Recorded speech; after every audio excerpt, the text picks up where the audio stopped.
Tomorrow there will be negotiations between the United States and Iran in Oman.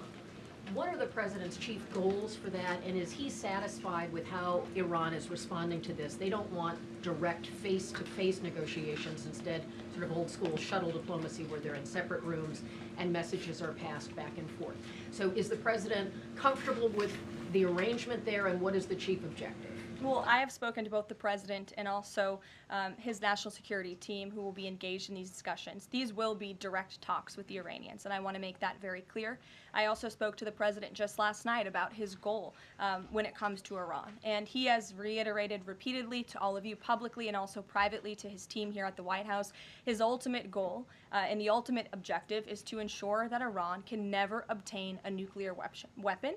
The president believes in diplomacy, direct talks, talking directly in the same room in order to achieve that goal. But he's made it very clear to the Iranians, and his national security team will as well, that all options are on the table, and Iran has a choice to make.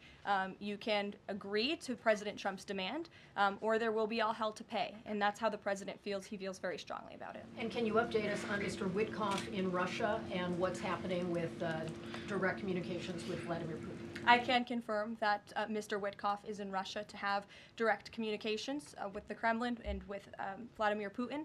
This is another step in the negotiating process towards a ceasefire and an ultimate peace deal in Russia and Ukraine. As these negotiations are ongoing, I obviously will not get ahead of the president or his team, but I think the president has been quite clear that he's been continually frustrated with both sides of this conflict, and he wants to see this fighting end. He wants the war to end. We believe we have leverage in negotiating a deal, to a peace deal, and we're going to use that leverage, and the president is determined to see this through.